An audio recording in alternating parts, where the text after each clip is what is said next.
I never planned to write it. I never wanted to write it.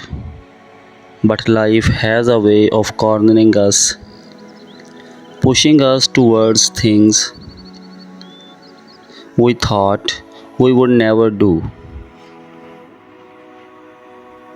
That night was quiet. Outside, the world slept. But inside my chest,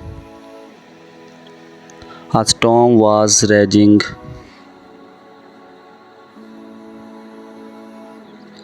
The silence around me was heavy, but the noise inside me was louder.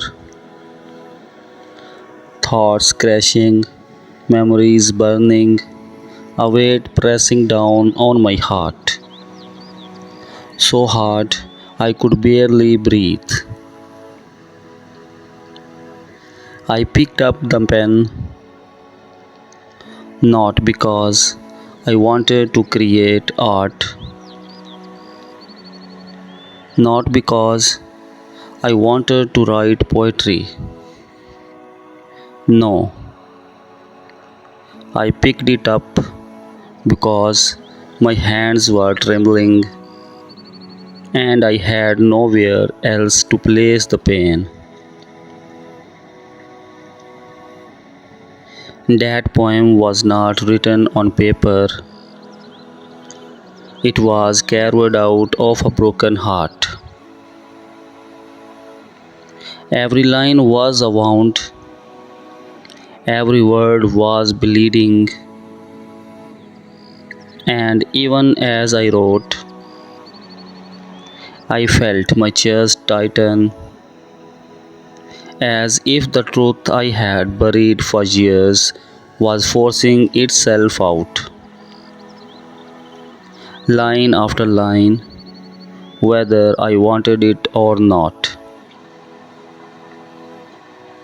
The strange part is that poem was never meant to be read. It was never meant to leave my room. It was supposed to remain hidden, folded, tucked away, buried where no one could see. But pain has its own way of refusing to stay quiet. When the heart is too heavy, sometimes it needs other hearts to help carry the weight. So, after nights of folding and unfolding it, of reading and crying over it, I shared it, and that is when the poem stopped being mine alone. People called it beautiful. They told me it touched their hearts, that it felt real, that it made them feel less alone. But to me, it was not beautiful, it was not polished, it was not decorated with fancy metaphors or gentle rhymes.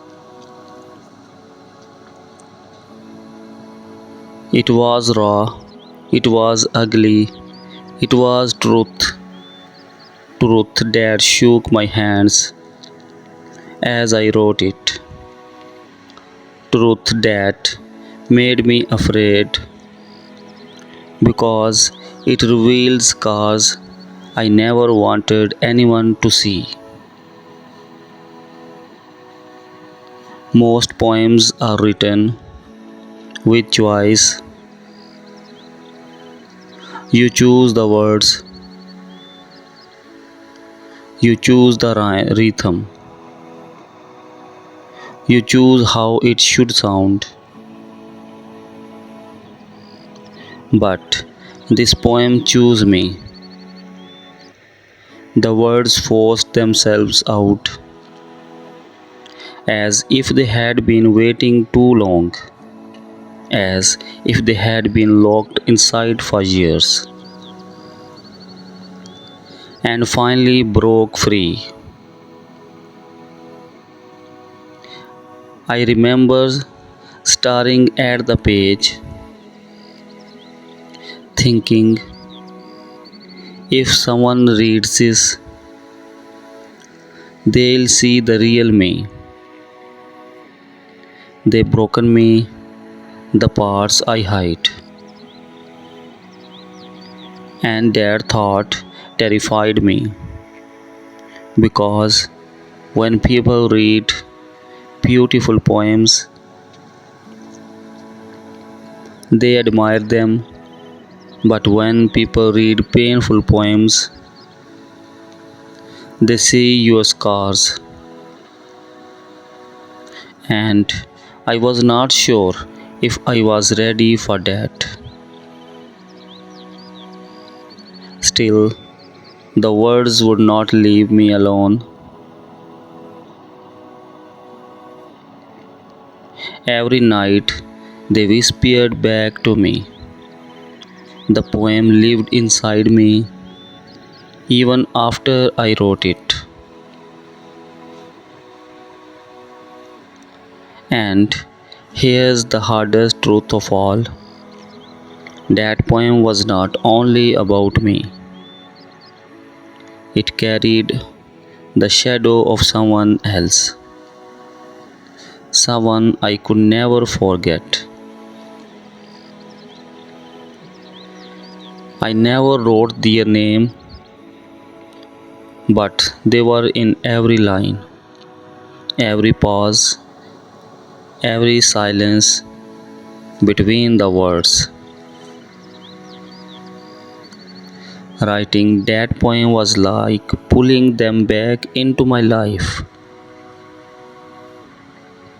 A life I had tried so hard to let go of. And yet, the more I wrote, the more I realized this poem was not just pain. It was confession, it was survival. Because sometimes, when you are drowning inside, writing is the only way to breathe. That's the part most people don't see. They think poems are created for beauty. They think we choose pretty words to describe emotions. But that night, I did not search for beauty. I searched for air, and the only way to find it was to let the words bleed onto paper. Even now, when I look back at that poem, I don't see lines, I don't see verses. I see the night I wrote it. I see the silence louder than any scream. I see the tears I could not stop. I see the storm I barely survived. That's what makes it my most painful poem. Not the rhyme, not the structure, not the style, but the truth it carried. Truth I could no longer run from. People tell me it is their favorite. They tell me how much it touched them, how much it meant. And I smile because I am grateful, but inside I know what it cost. I know what it took from me to let that poem exist. And maybe that's the strange beauty of it. That in my weakest moment, I created something strong enough to reach others. Maybe the most powerful things we create are born from the places we least want to return to. That poem still haunts me. It still feels alive every time I read it. It is like reopening a wound that never fully healed. And yet, I don't regret it because if my pain can become someone else's comfort, if my broken truth can make another soul whisper, I understand, then maybe it was worth it. So, yes, it is the most painful poem I have ever written, not because of the words themselves, but because of the story behind them. A story I never wanted to tell, a story I never thought I'd share, a story that finally found its way out through trembling hands, through bleeding words, on a night when silence was heavier than noise. And that is how pain became poetry.